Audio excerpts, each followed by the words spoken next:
अभी तक हम लोगों ने लेक्चर पूरा कर लिया था। अब वो लोग जो लेट आए हैं, पूरे लेक्चर को सुन नहीं पाए हैं, उनके लिए मैं फिर से क्लास को रिपीट कर रहा हूँ। और बिल्कुल जिन लोगों ने क्लास नहीं भी किया था उन लोगों को भी अधूरा नहीं लगेगा। ये कंप्लीट लेक्चर होगा और इसमें सारी बातें हम डिस्कस करेंगे और डिटेल में करेंगे। तो चलिए रेडी हो जाइए इस क्लास को करने के लिए। टॉपिक है हमारा डीपीएसपी यानी directive principle of state policy. तो directive principle of state policy से संबंधित प्रोविजन आपको कहां मिल रहे हैं? चैप्टर नंबर 4 में। चैप्टर नंबर 4 कहां से कहां तक है?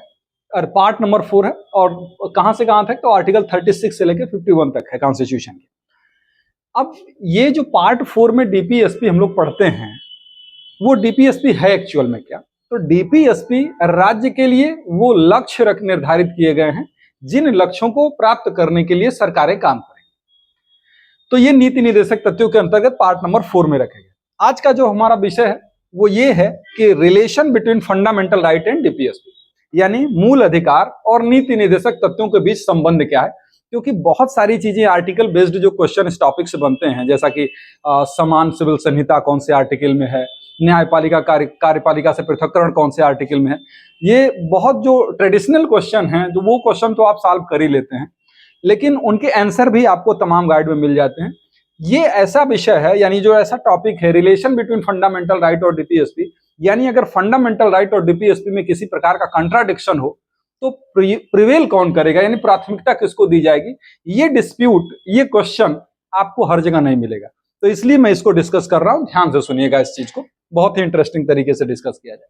देखिए जो डीपीएसपी है, तो हमारा संबंध, पूछ दे प्रश्न कि संबंध दोनों में क्या है, दोनों में अंतर क्या है, किसको प्राथमिकता दी जाएगी, सारे प्रश्नों का आंसर आपको इसी लेक्चर के अंतर्गत मिलेगा। पार्ट नंबर 3 में जो है फंडामेंटल राइट है और पार्ट नंबर 4 में डीपीएसपी, ये तो हम सब जानते हैं। इसको जो पार्ट नंबर 3 में जो फंडामेंटल राइट का चैप्टर है, उसको कहा जाता है कि ये एक नेगेटिव कॉन्सेप्ट है, यानी नकारात्मक अवधारणा है। अब ये नकारात्मक अवधारणा कैसे है? और डीपीएसपी जो पार्ट नंबर 4 में है वो पॉजिटिव कॉन्सेप्ट है। ये पॉजिटिव कॉन्सेप्ट कैसे है? वो इसलिए है क्योंकि नेगेटिव कॉन्सेप्ट फंडामेंटल राइट को इसलिए कहा जाता है क्योंकि जितने भी फंडामेंटल राइट के आर्टिकल आप पढ़ते हैं, उस आर्टिकल में ये बात लिखी रहती है कि राज्य ऐसा नहीं करेगा, राज्य कोई विभेद नहीं करेगा, राज्य किसी को धर्म का पालन करने से रोकेगा नहीं। मतलब हमेशा बात नेगेटिव चीजों की है कि राज्य को ऐसा नहीं करना है। और जब हम डीपीएसपी पढ़ते हैं तो उसमें ये जो बनाया गया है, ये जो लक्ष्य निर्धारित किए गए हैं, मतलब राज्य को ऐसा करना है। इसी वजह से इसको कहा जाता है सकारात्मक अवधारणा, यानी पॉजिटिव कॉन्सेप्ट होना। तो उम्मीद है कि ये पॉजिटिव क्यों है और नेगेटिव क्यों है, ये बात क्लियर हुई। आगे बढ़ते हैं। तो आगे बढ़ने में आपको ये आ जा रहा है, देखिए कौन ज्यादा जरूरी है और कौन ज्यादा जरूरी नहीं है। इस बात को समझते हैं पहले कि जब संविधान बना और संविधान बनाने वालों ने पार्ट 3 और पार्ट 4 में इन चीजों को रखा, उससे पहले उनके विचार क्या थे। दरअसल पार्ट 3 हो चाहे पार्ट 4 हो, दोनों में राइट ही है, ठीक है ना, दोनों में अधिकार ही है। बस इन राइट को दो प्रकार से बना दिया गया, एक एनफोर्सेबल बाय लॉ, यानी जो विधि द्वारा प्रवर्तनीय अधिकार होंगे, और एक जो विधि द्वारा प्रवर्तनीय अधिकार नहीं होंगे, यानी विधि द्वारा अप्रवर्तनीय, यानी नॉन एनफोर्सेबल राइट। यानी प्रवर्तनीय और नॉन प्रवर्तनीय का क्या मतलब हुआ? इसका मतलब यह हुआ कि भाई अधिकारों को दो भाग में बांट दिया गया, भाग 3 और भाग 4 में। भाग 3 के अंतर्गत जो अधिकार हैं उन्हें हम फंडामेंटल राइट कहते हैं, और डीपीएसपी के अंतर्गत जो अधिकार होंगे directive principle of state policy, यानी पार्ट नंबर 4 में कहते हैं। हम दोनों को अधिकार क्यों कह रहे हैं? वो इसलिए क्योंकि जब संविधान बना था तो उस समय यह तय किया गया कि देखिए दोनों चीजें जरूरी है, जो पार्ट 3 में है वो भी और पार्ट 4 में है वो भी जनता के लिए बहुत जरूरी है। लेकिन क्या राज्य उतना सक्षम था उस समय कि वो सारी चीजें आपको राइट के रूप में दे पाता है? राज्य की इच्छा तो थी, लेकिन राज्य के पास संसाधनों का अभाव था। इस वजह से तत्काल राज्य जो है वो चीजें देने में सक्षम नहीं था कि सब चीजें आपको दे पाए। इसलिए ये छांटा गया कि उसमें से छांट के जो सबसे बेसिक राइट है, जो सबसे ज्यादा जरूरी है, जो पर्सनालिटी के डेवलपमेंट या जिंदा रहने के लिए हमको जरूरी है, मूल अधिकार जो होते हैं, उनको पार्ट 3 में फंडामेंटल राइट में कर दिया गया। कि फंडामेंटल राइट वो राइट होंगे जिनको आप कोर्ट से इन्फोर्स करा सकते हैं राज्य के विरुद्ध, तो वो जरूरी है क्योंकि उसके बिना जीवन संभव ही नहीं। लेकिन उसके अलावा कुछ चीजें जरूरी हैं जिनके बिना जीवन तो संभव है, लेकिन फिर भी फिलहाल न दिया जाने का एक एक्सक्यूज ये हो सकता है कि हमारे पास जैसे जैसे संसाधन इकट्ठा होते जाएंगे वैसे वैसे हम डीपीएसपी के अंतर्गत जो राज्य के लक्ष्य हैं उनको हम फंडामेंटल राइट बनाते जाएंगे। अब जैसे आप इसी से समझ सकते हैं कि अभी आप आर्टिकल 45 के अंतर्गत आप पढ़ते होंगे ना, आर्टिकल 45 के अंतर्गत पढ़ते होंगे कि 6 वर्ष तक के बच्चों के लिए प्रारंभिक बाल्यावस्था देखरेख और शिक्षा के अवसर उपलब्ध कराएगा सरकार राज्य। उससे पहले जो 2002 से पहले स्थिति थी कि 6 से 14 साल तक के बच्चों के लिए राज्य प्रारंभिक बाल्यावस्था देखरेख और शिक्षा के अवसर उपलब्ध कराएगा, मतलब शिक्षा देने की जिम्मेदारी राज्य की होगी। ये डीपीएसपी में था आर्टिकल 45। लेकिन एक सेकंड में पेन को देख लेता हूं।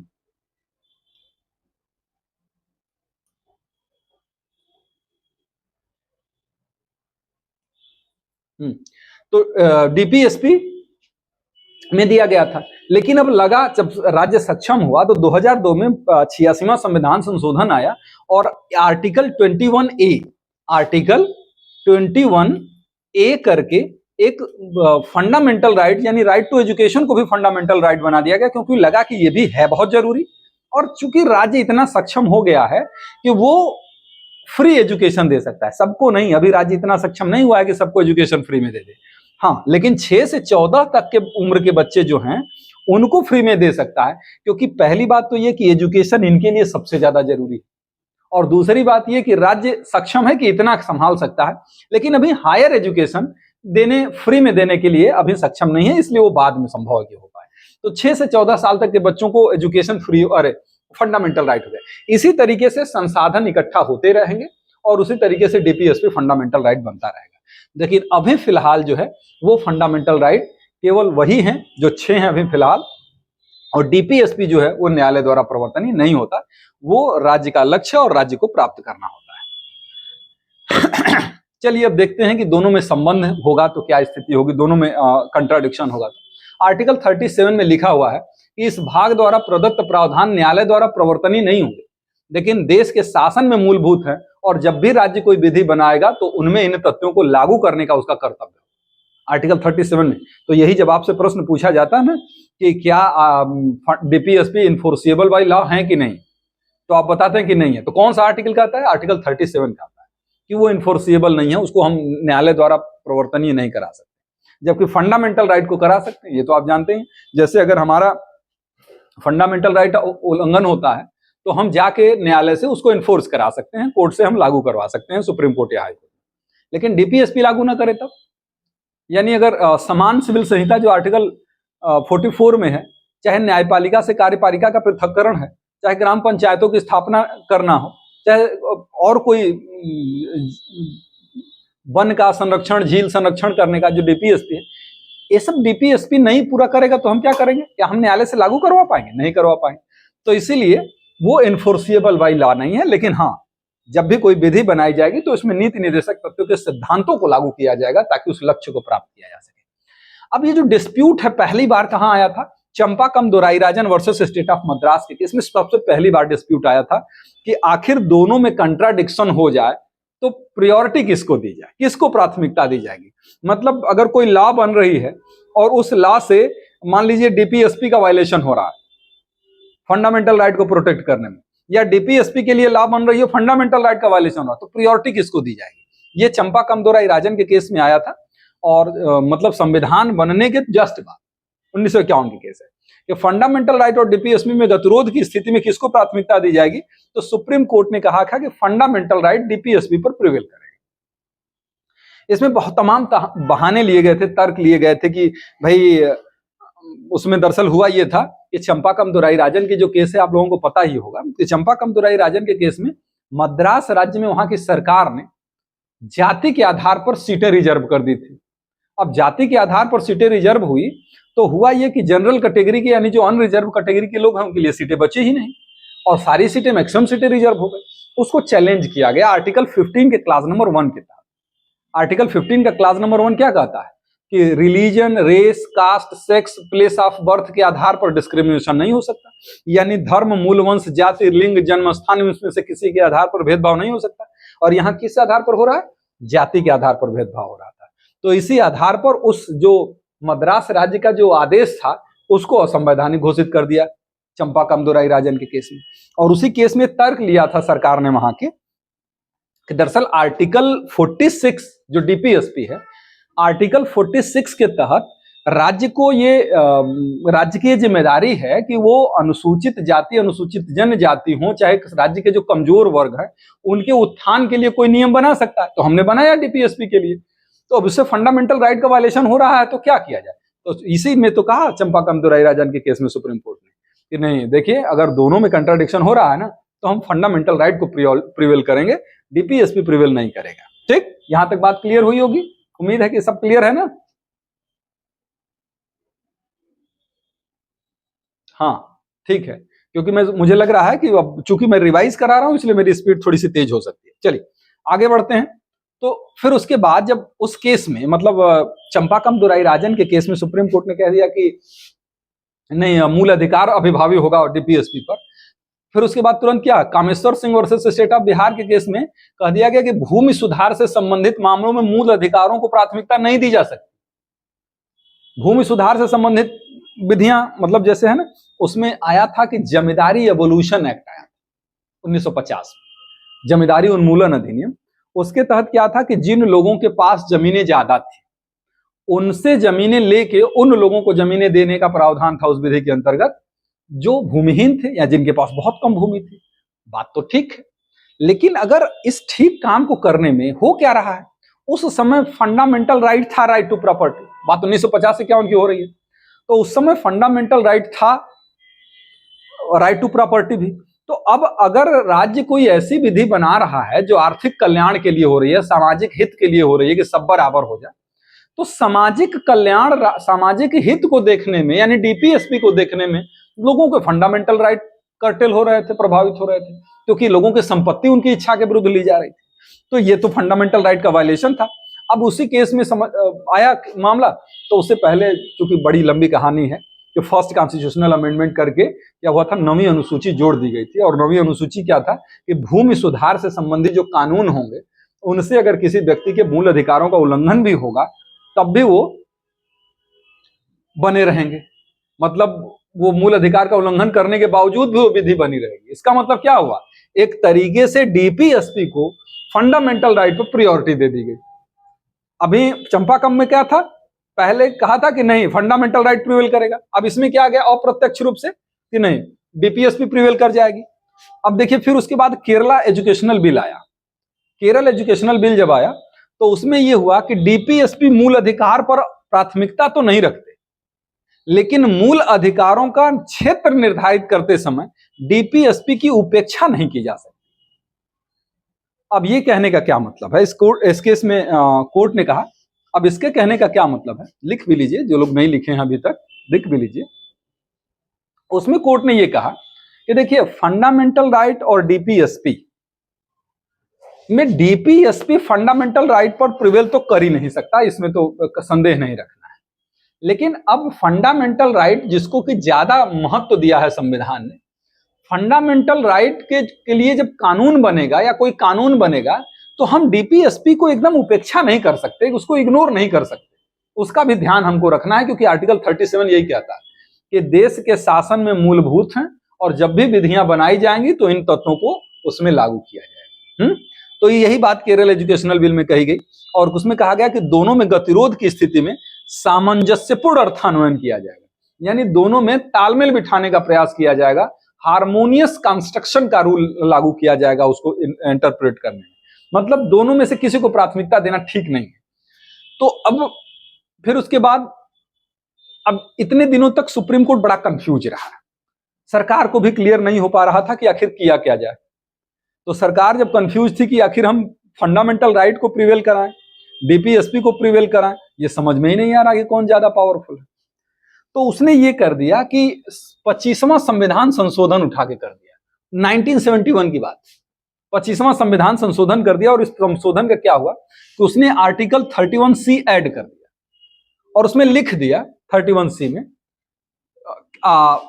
कि आर्टिकल 31B 39B और 39C, यानी आर्टिकल 39B और 39C को प्रभावी बनाने के लिए यदि कोई विधि बनाई जाती है जिससे मूल अधिकारों का उल्लंघन होता भी है, तब भी वह विधि शून्य नहीं हो।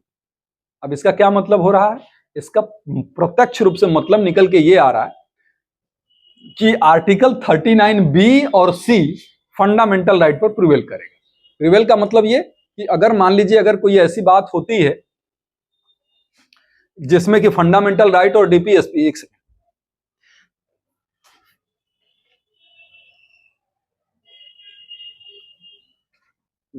अगर कोई ऐसी बात होती है जिसमें फंडामेंटल राइट और डीपीएसपी के बीच डिस्प्यूट होता है, गतिरोध होता है, कंट्राडिक्शन होता है, तो अब ऐसी स्थिति में वैसे तो फंडामेंटल राइट प्रिवेल करता है डीपीएसपी पर, लेकिन ये संशोधन करके क्या कर दिया गया कि 39B और 39C के अंतर्गत जो डीपीएसपी है, उस डीपीएसपी के लिए अगर कोई लॉ बनाई जाए और उस लॉ से फंडामेंटल राइट का वायलेशन भी होगा, तब भी वो विधि शून्य नहीं होगी। इसका क्या मतलब है? 39B और C को पार्ट 3 पर प्राथमिकता दी गई। यहां तक बात क्लियर है ना? 39B और 39C को भाग 3 पर प्राथमिकता दे दी गई। कहा गया कि बाकी के डीपीएसपी तो नहीं, लेकिन ये दोनों जो हैं डीपीएसपी फंडामेंटल राइट पर प्रिवेल करेंगे। फिर उसके बाद ये 1971 में संशोधन हुआ। अब उस संशोधन को चैलेंज किया गया, चुनौती दी गई कि ये संशोधन सही नहीं है, क्योंकि मूल अधिकार के उल्लंघन में कोई विधि तो हो ही नहीं सकती। आर्टिकल 13 का क्लास नंबर 1 और क्लास नंबर 2 ये कहता है, और क्लास नंबर 2 ये कहता है 13 का कि राज्य कोई ऐसी विधि नहीं बनाएगा जो मूल अधिकारों को छीनती हो, न्यून करती हो, समाप्त करती हो। तो जिस हद तक वो छीनेगी, उस मूल अधिकारों को न्यून करेंगी, कम करेंगी, उस उल्लंघन की मात्रा तक शून्य हो। अब ये जो नियम बनाया, ये जो संशोधन किया गया, कहीं ना कहीं आर्टिकल 13 के क्लास 2 का वायलेशन हो रहा है ना, क्योंकि 13 का क्लास 2 कहता कोई ऐसी विधि नहीं हो सकती जो मूल अधिकारों के उल्लंघन में हो, और अगर है तो वो शून्य हो जाएगी। तो अब इसी चीज को चुनौती दी गई केशवानंद भारती वर्सेस केरला के केस में 1973 में। 71 में संशोधन हुआ, 73 में जो है उसको चुनौती दी गई। अब इस केस में सुप्रीम कोर्ट ने कह दिया कि सही है, इसमें कोई प्रॉब्लम नहीं, क्या दिक्कत है। मतलब अगर दोनों में गतिरोध होता भी है तो बी और सी प्रिवेल करेगा पार्ट 3 पर, इसमें कोई प्रॉब्लम नहीं, संवैधानिक ठहरा दिया, कॉन्स्टिट्यूशनल ठहरा दिया। फिर उसके बाद अब सरकार को क्या लगा कि अरे यार, सुप्रीम कोर्ट तो इस समय हमारे हिसाब से चल रही है, तो करते हैं कुछ। तो अभी 25वें संविधान संशोधन यानी 1971 में उसने केवल बी और सी को प्रायोरिटी दी थी 39 के। अब क्या किया कि 1976 में 42वां संविधान संशोधन कर दिया, फिर से 31C, आर्टिकल 31C में फिर से एक संशोधन हुआ, और उसमें क्या कर दिया गया कि पूरे पार्ट 3 को और पार्ट 4 को पार्ट 3 पर प्राथमिकता दे दी गई। मतलब जब आप 31C पढ़ेंगे तो उसमें अब लिखा है, जो लिखा है वो यही बात लिखी हुई है 1976 के बाद वाली, कि पूरा का पूरा डीपीएसपी यानी पार्ट नंबर 4 पार्ट 3 पर प्रिवेल करेगा। यानी डीपीएसपी जो राज्य के लक्ष्य हैं, उस लक्ष्य को प्राप्त करने के लिए राज्य अगर कोई विधि बनाएगा और उस विधि को बनाने में उससे प्रावधानों से किसी मूल अधिकार का उल्लंघन होगा भी, तो भी वो विधि शून्य नहीं होगी। मतलब क्या हुआ? मतलब ये हुआ कि पार्ट 4 यानी डीपीएसपी और फंडामेंटल राइट में कंट्राडिक्शन होगा तो प्रिवेल करेगी, प्राथमिकता रखेगी डीपीएसपी। अब ये अमेंडमेंट से कर दिया गया। देखिए, ये जो कहानी चल रही है, आप देख रहे हैं, कभी सरकार कानून बना रही है, कभी सुप्रीम कोर्ट उसको असंवैधानिक घोषित कर दे रही है, ये सारी चीजें चल रही हैं एकदम तारतम्यता, एकदम क्रमबद्ध तरीके से। लेकिन इसका भी उद्देश्य कोई बुरा नहीं था। जो सरकार अमेंडमेंट करके कह रही थी कि प्राथमिकता रखेंगे, उसमें कोई उद्देश्य बुरा नहीं था, क्योंकि आप जानते ही हैं कि सरकार यानी संसद, विधायिका जो विधि बनाएगी, भाई उस विधि से किसी अधिकार का उल्लंघन तो हो ही सकता है ना, क्योंकि राज्य के हित के लिए विधि बनाई जा रही है, तो किसी न किसी प्रकार से मूल अधिकारों का उल्लंघन होना संभावित है। अब उस मूल अधिकार को लेकर अगर आप चिल्लाने लगेंगे तो आखिर विधि बनेगी कैसे? है। अगर मान लीजिए हो है ना कि कमजोर वर्गों के लिए विधि बनाने का प्रावधान राज्य के पक्ष में होना चाहिए, महिलाओं के लिए, बच्चों के लिए कानून बना सकता है, क्योंकि है डीपीएसपी में लक्ष्य। अब उसके लिए विधि बनाएं और आप कहने लगे कि आर्टिकल 15 का वायलेशन हो रहा है, आर्टिकल 14 का वायलेशन हो रहा है, कैसे विधि बनेगी? कमजोर वर्गों का उत्थान कैसे होगा फिर? तो जरूरी हो जाएगा कि नहीं जो है विधि बनाने की शक्ति। इसी वजह से संशोधन करके कर दिया गया कि डीपीएसपी हमारा है, यानी डीपीएसपी के लिए हम कोई लॉ बनाएंगे और फंडामेंटल राइट का वायलेशन होगा तो भी सुनिए। लेकिन अब 1976 में संशोधन होता है और फिर उसके बाद क्या हुआ, 1976 में संशोधन होता है, फिर आता है 1980 में Minerva mills versus union of India की केस। ये ऐसी केस है जो मैक्सिमम यानी बहुत ज्यादा प्रावधानों को अनकॉन्स्टिट्यूशनल डिक्लेयर किया गया था इसमें।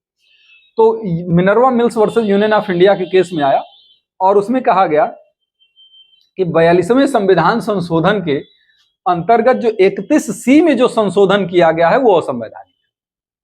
अब इस बात को समझिएगा, 31C में 2 बार संशोधन हुआ, एक 25वां संविधान संशोधन और एक 42वां संविधान संशोधन। अब ये जो असंवैधानिक मिनर्वा मिल से घोषित किया गया है, केवल 42वें संविधान संशोधन से जो जोड़ी गई चीजें वो असंवैधानिक, यानी 25वां संविधान संशोधन से जो बी और सी को प्राथमिकता दी गई थी वो अभी भी कायम है।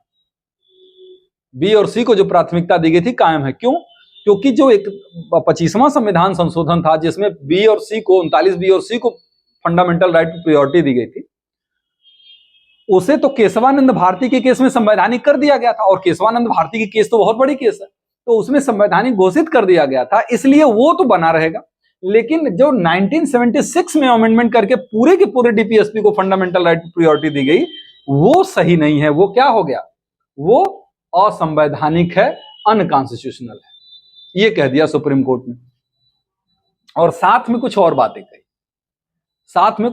कही, क्या कहा कि डीपीएसपी और फंडामेंटल राइट एक दूसरे के सप्लीमेंटल है, एक दूसरे के पूरक है। डीपीएसपी राज्य का लक्ष्य है जिसे राज्य को प्राप्त करना है, और फंडामेंटल राइट वो साधन है जिससे वो लक्ष्य प्राप्त करना है। तो अब आप समझिए कि डीपीएसपी उसने क्या किया, हार्मोनियस कंस्ट्रक्शन का रूल दिया इस केस में, और कहा कि देखिए भाई, डीपीएसपी और फंडामेंटल राइट एक दूसरे के पूरक हैं, एक दूसरे के कोई ऊपर कोई नीचे नहीं है, एक दूसरे के पूरक है, मतलब कंप्लीट करते हैं एक दूसरे को। डीपीएसपी राज्य का लक्ष्य है जिसे राज्य को प्राप्त करना है ना, कल्याणकारी राज्य होने के लिए क्या करना है, डीपीएसपी में जो बताए गए उद्देश्य हैं उसको प्राप्त करना है।